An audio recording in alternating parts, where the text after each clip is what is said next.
नमस्कार। जैसा कि आप जानते हैं, इस वक्त भारत और कनाडा के रिश्ते अपने बहुत निचले पायदान पर चले गए हैं और कनाडा ने जो किया, भारत ने उसका जवाब दिया।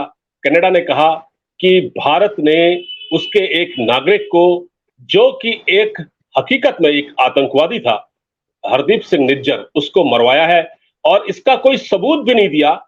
सिर्फ आरोप लगाकर हमारे एक बड़े अधिकारी को, जो कि वहां डिप्लोमेट थे, उनको वहां से हटाया गया, वहां से बर्खास्त किया गया। तो फिर भारत ने भी बदले में वहां के एक बड़े अधिकारी को, जो यहाँ की जो कैनेडियन हाई कमीशन में दिल्ली में जो है, उसको बुलाकर और केवल 3 मिनट में उसकी छुट्टी कर दी। ये रिश्ते बहुत तल्ख हो गए हैं और सबसे बड़ी बात यह है कि ये तो खबरें चल ही रही हैं, लेकिन इस बीच क्या हो रहा है कि जैसे कि ये घटना हुई, उसके बाद ऐसा लगा कि पाकिस्तान की मुंह मांगी जो मुराद है वो पूरी हो गई। पाकिस्तान में इस वक्त सिखों को खड़ा कर दिया गया। पेशावर में सिखों को खड़ा किया गया सड़कों पर और वो प्रदर्शन कर रहे थे और वो इसका विरोध कर रहे थे, जैसे वहां हरदीप सिंह निज्जर को मारा गया है। हमारे साथ इस पूरे मसले पर बातचीत करने के लिए मौजूद है आपके जाने पहचाने एक्स रॉ ऑफिसर एनके सूद साहब, जिनकी बड़ी बारीक निगाह रहती है। सर, आपका स्वागत है। जी नमस्कार, शुक्रिया। सर, जो हत्या हुई खालिस्तानी की, वो तो कनाडा में हुई, ब्रिटिश कोलंबिया में, लेकिन पाकिस्तान को इसमें मजा आ गया। पाकिस्तान को लग रहा है कि उसकी कोई मुराद पूरी हो गई। पाकिस्तान बड़ा खुश है और पाकिस्तान के तमाम टीवी चैनलों पर मैं देख रहा था, बल्कि जो यूट्यूबर्स हैं पाकिस्तान के, वो डिफरेंट एंगल से इसका एनालिसिस कर रहे हैं। बल्कि वो ये कह रहे हैं कि भारत की इससे छवि खराब हुई है। अब भारत के स्टूडेंट्स का, जो कनाडा में पढ़ते हैं या जो वो वहां जॉब करते हैं, उनका क्या होगा। पाकिस्तान को ये चिंता क्यों होने लगी सर? देखिए, पाकिस्तान अपने बारे में नहीं सोचता। पाकिस्तान सोचता है हिंदुस्तान के बारे में। पाकिस्तान कंपेयर करता है हिंदुस्तान से। हिंदुस्तान कहां पहुंच गया, पाकिस्तान कहां है। हिंदुस्तान चांद पे बैठा है, पाकिस्तान जमीन में धंसा हुआ है। हिंदुस्तान की इकोनॉमी $600 बिलियन की है, पाकिस्तान की इकोनॉमी है ही नहीं। इंडिया की पहचान है वर्ल्ड के अंदर, पाकिस्तान को कोई जानता नहीं है।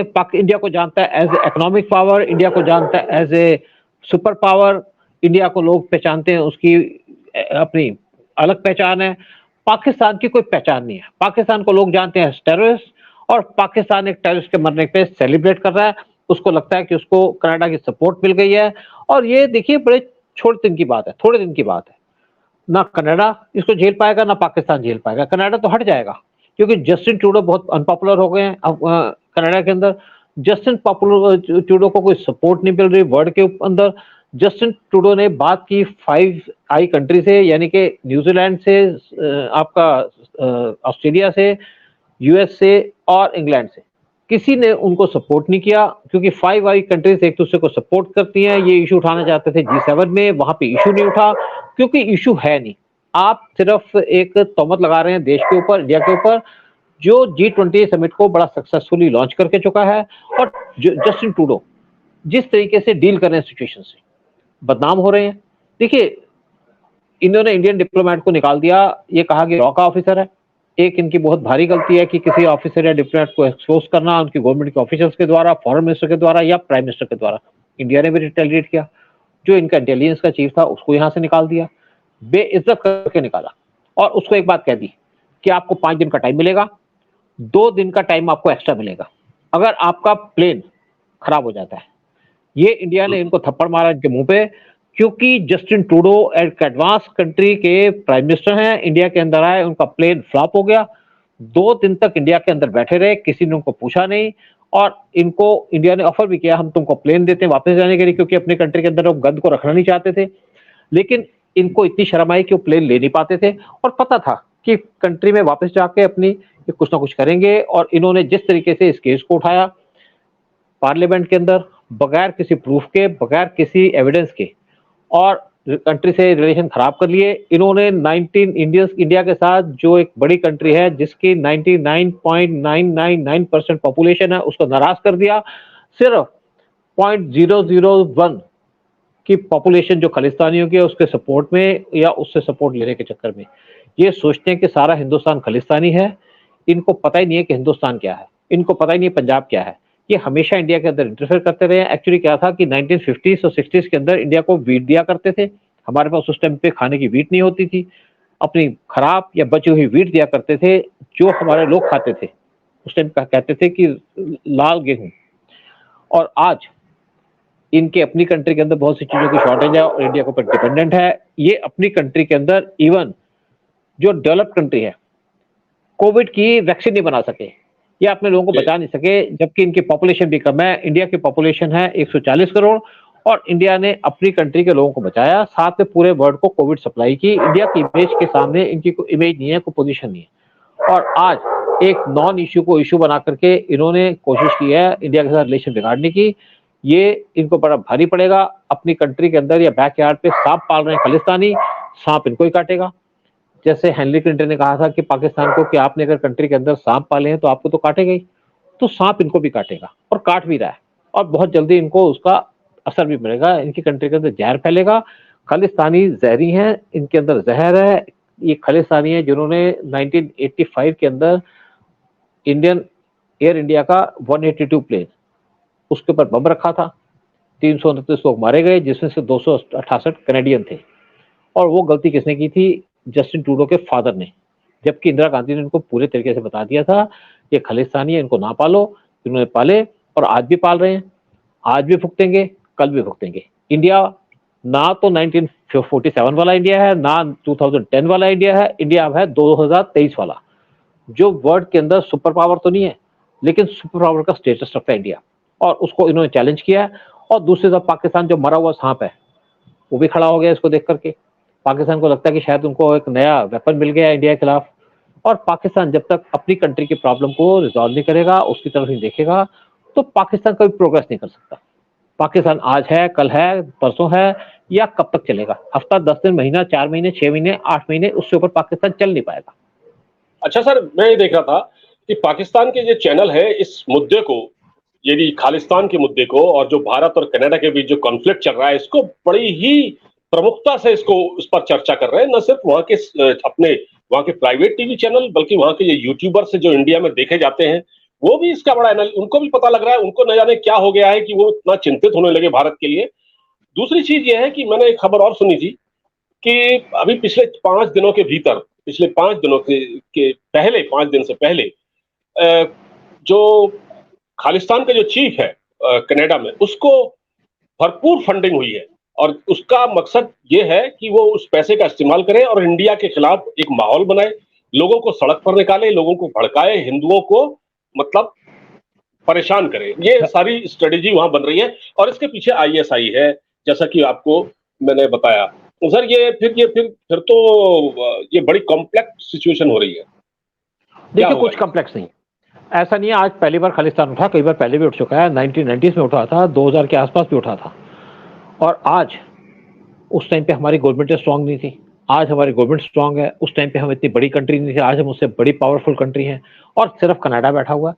पाकिस्तान को एक हथकंडा मिल गया, एक उसको इशू मिल गया। पाकिस्तान के टीवी चैनल में अगर डिस्कशन हो रही है, इसलिए हो रही है कि पाकिस्तान के चैनल्स को आईएसआई और पाकिस्तान की आर्मी कंट्रोल करती है।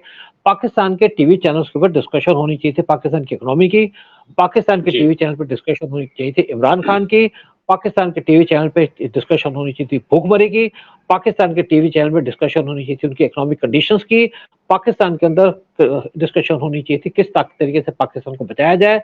लेकिन पाकिस्तान के टीवी चैनल पे डिस्कशन हो रही है खालिस्तान की या कनाडा इंडिया रिलेशंस की। इससे कोई फर्क नहीं पड़ता, इसकी कोई वेटेज नहीं है। हमारे पास बड़े इंपॉर्टेंट लीडर बैठे हैं, बड़े पावरफुल लीडर बैठे हैं जो इस सिचुएशन को डील कर सकते हैं। खालिस्तान के इशू के ऊपर या निज्जर के डेथ के ऊपर ट्रूडो ने कोशिश की थी इसको इंटरनेशनलाइज करने की, G7 के अंदर और I5 के अंदर। I5 कंट्री हैं न्यूजीलैंड, ऑस्ट्रेलिया, कनाडा साथ में है, और साथ में इसके है यूएस और ब्रिटेन। क्योंकि ये ब्रिटेन से जितने भी लोग गए थे इन कंट्री में जाके बसे और वहां पे लोकल पॉपुलेशन को उठा करके इन्होंने वहां पे रूल कर लिया। लेकिन किसी भी कंट्री ने इनको सपोर्ट नहीं दी। जिस टाइप की सपोर्ट की डिमांड कर रहे थे, किसी ने इंडिया को क्वेश्चन नहीं किया, सिर्फ एक छोटी सी स्टेटमेंट लेके छोड़ दिया। और G7 के अंदर ये इशू उठ नहीं पाया। और जस्टिन ट्रूडो वो काफी निराश हैं, उनको क्रिटिसाइज किया जा रहा है कनाडा के अंदर, उनको वर्ल्ड के अंदर क्रिटिसाइज किया जा रहा है। सिर्फ पाकिस्तान मीडिया को छोड़ दीजिए, पाकिस्तान की मीडिया को कोई देखता नहीं है, कुत्ता भी नहीं देखता पाकिस्तान के मीडिया को।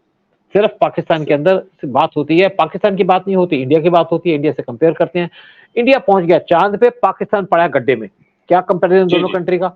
इंडिया के पास $600 बिलियन है, पाकिस्तान के पास $1 बिलियन भी नहीं है, सारा कर्जा ही है पाकिस्तान। तो क्या कंपैरिजन और है हमारा? कहां से पाकिस्तान सब हमसे सब कंपैरिजन कर सकता है?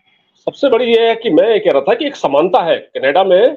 एक तरह से लोग कह रहे हैं कि कनाडा भी पाकिस्तान की तरह बनने जा रहा है, कुछ समय बाद कनाडा में ही खालिस्तान बनेगा, यहाँ तो नहीं बन सकता। तो ये जो देखिए जिस ऐसा तरह से अब जब पाकिस्तान है, टेररिस्ट को पालता है, कनाडा भी खालिस्तानियों को पालता है।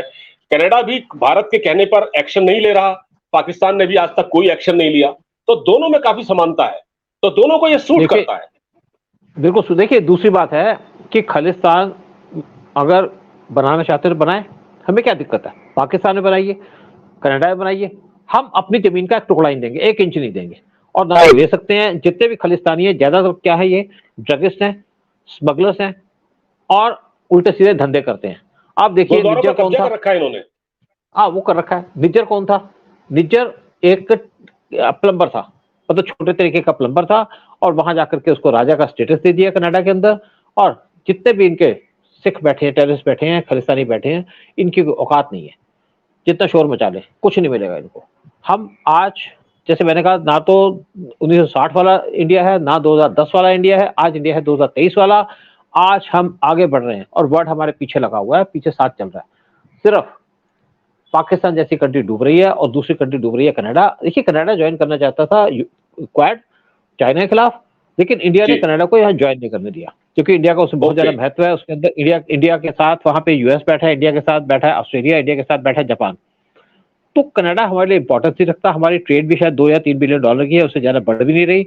और ना हमारे को इंटरेस्ट है कनाडा से ट्रेड करने का। ट्रेड की टॉक्स फेल भी हो गई हैं। लेकिन बहुत सी कंट्रीज हैं जिनके साथ इंडिया ट्रेड कर रहा है। इंडिया ने अपना जो रास्ता खोला है वो खोला अफ्रीका के साथ ट्रेड करने का। इंडिया मिडिल ईस्ट में ट्रेड कर रहा है, इंडिया ट्रेड कर रहा है यूरोप के साथ, इंडिया ट्रेड कर रहा है रशिया के साथ, इंडिया ट्रेड कर रहा है गल्फ कंट्रीज के साथ। हमको कनाडा की कोई जरूरत नहीं है। यहाँ पे किसी को वीजा दे ना दे वो हमारे लिए इशू नहीं है, लेकिन किसी को वीजा देकर के आप एंटी इंडिया एक्टिविटी स्टार्ट करें अपनी कंट्री के अंदर, वो सिर्फ ट्रूडो तक है। जिस दिन ट्रूडो हट जाएंगे, और मुझे लगता है कि अगले इलेक्शन में ट्रूडो वहां पे पावर में नहीं आएंगे, चाहे खालिस्तानी की सपोर्ट हो चाहे ना हो। और जितने हिंदू बैठे हैं इस टाइम पे कनाडा के अंदर, वो भी किसी खालिस्तानी को वोट नहीं देंगे, चाहे जो भी कुछ कर लें, क्योंकि सब अंदर से इनसे नफरत करते हैं। और इवन बहुत से सिख जो कनाडा के बैठे हैं, अंदर बैठे हैं, मैं बहुत से को जानता भी हूँ, और कुछ मेरे कोलीग्स हैं, उनके वहां पे बच्चे भी गए हुए हैं, सिख कोलीग्स हैं। तो कोई वो कहते हैं कि हम इनको कभी वोट नहीं देंगे, लेकिन मजबूरी की वजह से या इनकी गुंडा की वर्दी की वजह से हम चुप रहते हैं। जी, एक चीज और है सर। जिस तरह से आरोप लगाया कनाडा ने कि हमारे एक नागरिक को, दरअसल वो एक आतंकवादी था निज्जर, उसको वो अपना नागरिक बता रहे हैं अपनी वोट बैंक की पॉलिटिक्स के लिए, क्योंकि खालिस्तानियों का वोट मिलता है 35%। पता नहीं कितना वहां एक जगमीत सिंह नाम का है, वो 30-35% वोट है उसके, वो इनको ट्रूडो को जिता देता है हर बार। तो ये जो इस तरह से जो इन्होंने आरोप लगाया कि हमारे नागरिक को, हरदीप सिंह निज्जर को रॉ ने मारा है। तो आप तो रॉ में रहे हैं, आपने तो 40 साल जी सर्विस की है रॉ में। आप बताइए जी। कि ये, एक तो ये इल्जाम, इस पर आपका क्या कहना है, और दूसरा ये कि रॉ ने पिछले दिनों जब पाकिस्तान में जब 5 या 6 आतंकवादी मारे गए, टारगेट किलिंग की गई उनकी, उसमें भी ये कहते हैं इसमें तो रॉ का हाथ है। तो ये दोनों चीजें मिलाकर अगर देखा जाए तो पाकिस्तान इसलिए भी शायद बहुत खुश है कि देखिए कम से कम कनाडा ने ये रॉ का खुलकर नाम ले लिया, और वो हमारा उससे मकसद पूरा हो रहा है। देखिए कनाडा एक डेवलप कंट्री है, कनाडा इंडिया का दोस्त रहा है बहुत सालों से। और कनाडा के प्राइम मिनिस्टर या उनके फॉरेन मिनिस्टर अगर किसी ऑफिसर का नाम लेके कहते हैं कि ये रॉ का आदमी है, मैं उनकी बात को डिनाई नहीं करता।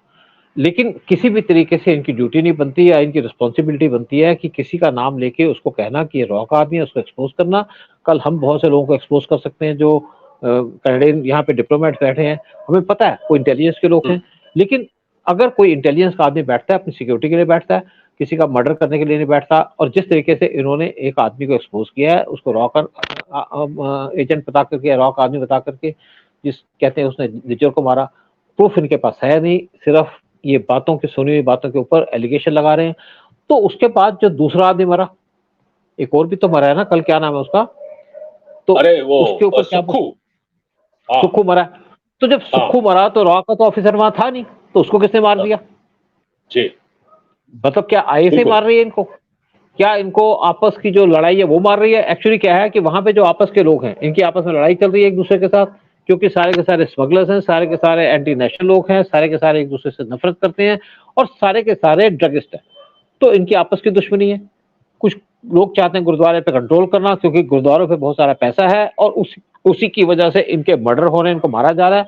क्योंकि जितने भी वहां लोग जाते हैं, इलीगल तरीके से जाते हैं, ज्यादातर जो सिख हैं, और बाद में खालिस्तानी बन जाते हैं और खालिस्तानी बनकर के गुरुद्वारों पे कंट्रोल करते हैं पैसे की वजह से, और इनकी आपस में लड़ाई हो जाती है।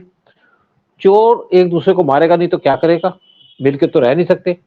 और जिस तरीके से पाकिस्तान के अंदर, अब जैसे मुझे आपने कहा कि पाकिस्तान के अंदर सिखों की डिमॉन्स्ट्रेशन हुई है, और अगर आप मेरी इंफॉर्मेशन की बात करें, उसमें से 80% लोग, सिख कितने रह गए, कितने हैं सिख पाकिस्तान के अंदर? उनको पाकिस्तान की आर्मी कहेगी, ऐसे कहेगी आप जाओ डिमॉन्स्ट्रेशन करने तो जाएंगे। साथ में बहुत से मुस्लिम्स हैं, उनकी भी दाढ़ी होती है, उनको भी पगड़ी पहना करके वहां पे भेज दिया गया कि आप भी जाकर डेमोन्स्ट्रेशन करिए। ज्यादातर मुस्लिम है। जैसे आप देखिए कि यहाँ पे जब आपकी फार्मर्स की एजिटेशन चल रही थी, तो बहुत से मुसलमान दिल्ली के पास बॉर्डर में बैठे थे, पगड़ियां पहन के, सिखों की, सिख बता करके अपने। तो उसी तरीके से पाकिस्तान के अंदर बैठे हैं। और दूसरी तरफ पाकिस्तान वैसे भी कोशिश कर रहा था, इसने 2019 के अंदर करतारपुर कॉरिडोर बनाई थी इमरान खान के आने के बाद। लेकिन एक मैं न्यूज देख रहा था 3-4 दिन पहले कि पाकिस्तान ने करतारपुर कॉरिडोर की डेवलपमेंट का काम शुरू किया है, यानी कि वहां पे और डेवलपमेंट कर रहे हैं, ताकि वहां पे टूरिस्ट आए, ताकि वहां पे खालिस्तानी आए और खालिस्तानियों के मूवमेंट को स्टार्ट कर सके। पाकिस्तान वो कंट्री है जो बर्बाद हो चुकी है, पैसा है नहीं है पाकिस्तान के पास, लेकिन तब भी वो टेररिस्ट एक्टिविटी में इन्वॉल्व है, इंडिया को डिस्टर्ब करने में लगी हुई है। और अगर इंडिया को सर्जिकल स्ट्राइक करता है तो पाकिस्तान के पसीने छूट जाते हैं। तो पाकिस्तान वेट कर रहा है सर्जिकल स्ट्राइक की इंडिया की तरफ से, और इंडिया भी मौका ढूंढ रहा है कि अगर मौका दे तो हम सर्जिकल स्ट्राइक करें पाकिस्तान के ऊपर। वैसे भी पाकिस्तान बर्बाद हो चुका है, पाकिस्तान बच जी नहीं सकता, चाहे नवाज शरीफ को ले आए, चाहे आसिम मुनीर आ जाए, चाहे कोई आ जाए, क्योंकि इनके पास न पॉलिसी है न प्रोग्राम है। इनके पास सिर्फ एक एजेंडा है, टेररिज्म। उसके बलबूते पे कब बिल्कुल तक चलेंगे? और पूरा वर्ल्ड, चाहे आप मुस्लिम कंट्री को ले लीजिए, इस टाइम पे कोई रेजोल्यूशन पास होना था कश्मीर के ऊपर, ओआईसी ने भी उसको सपोर्ट नहीं किया, यानी कि उसने इंडिया को सपोर्ट किया। तो पाकिस्तान की ना कोई औकात है, सिर्फ 2-4 दिन का शोर है, उसके बाद खत्म हो जाएगा। और उसके साथ साथ खालिस्तानी भी सपोर्ट की वो भी खत्म हो जाएगी। आपने देखा इंडिया के अंदर भी बड़ा इशू चला था खालिस्तान का, और अमृतपाल सिंह कहाँ चला गया किसी को पता है? बिल्कुल कैसे उसको भगाया, जी भगा भगा के कैसे उसको डिब्रूगढ़ तक ले गए, डिब्रूगढ़ की जेल में उसको कैद कर दिया। अब वहां पे चक्की पीस रहा है, मजे कर रहा है चक्की पीस करके। तो ऐसे ही बाकी खालिस्तानियों का होगा, या तो ये खालिस्तानी मुसलमान मुसलमान हो चुके हैं और बदतर होने चाहते हैं इनको, जो पाकिस्तान दिलवाएगा इनको। बिल्कुल ठीक कहा आपने। और देखते हैं, ये आप जैसा कि आप कह रहे हैं कुछ दिन की बात है, बाकी सब अपने आप ठीक हो जाएगा। और पाकिस्तान का जहां तक सवाल है, तो पाकिस्तान तो जरूर इस आग में घी डालने का काम कर रहा है ताकि उसके अपने मंसूबे पूरे हों। लेकिन हाँ, ये इतना आसान नहीं है, क्योंकि अब ये चीजें खुलकर सामने आ चुकी हैं। पाकिस्तान का भी जो खेल है वो तकरीबन खत्म हो चुका है। पाकिस्तान पूरी तरह दुनिया में आइसोलेट है सर। बहुत अब शुक्रिया पांडे पांडे आप। पांडे साहब, मुझे एक और बात, एक छोटी बात और बताइए कि जी आपके घर में प्रॉब्लम है, हाँ घर में आपके प्रॉब्लम है, आपके घर में आटा नहीं है, आपके घर में दाल नहीं है, आपके घर में चावल नहीं है, आपके घर में रोटी नहीं है, आपके घर में पैसा नहीं है। लेकिन आप पड़ोसी के घर में देखते हैं, क्या आपके घर में रोटी आ जाएगी उससे? आप पड़ोसी के घर जाके कहिए कि हमको भीख दे दो, तो शायद रोटी मिल जाए। इंडिया पाकिस्तान को भीख दे सकता है, लेकिन अगर आप इंडिया के अंदर झांकते रहोगे तो क्या मिलेगा? कुछ नहीं मिलेगा। कि आपको पेट तो नहीं भरेगा। पाकिस्तान आप बर्बाद हो रहा है, और वो सोच रहा है कि हम इंडिया को बर्बाद कर देंगे। ये पाकिस्तान का ड्रीम पिछले 70 साल से चल रहा है, पूरा जी नहीं जी हुआ। हम मून जी पे, बिल्कुल पाकिस्तान गड्ढे में। ये हमारा दोनों कंट्री बिल्कुल का ठीक, कंपैरिजन है। बिल्कुल ठीक कहा सर आपने। और पाकिस्तान लगातार एंटी इंडिया एक्टिविटीज में इन्वॉल्व रहा है, लेकिन ये उनके मंसूबे पूरे होंगे नहीं। और ये जितना भारत के खिलाफ जहर उगलेंगे, उतना ये नीचे ही जाएंगे। इनका भला नहीं होने जी वाला है। फिलहाल सर जी। बातचीत इतना ही फिलहाल आपसे। और अब मैं आपसे इजाजत लेता हूं, और एक अन्य मुद्दे के साथ आपके साथ फिर बात करेंगे आपसे। तब तक के लिए नमस्कार, जय हिंद सर। नमस्कार, जय भारत।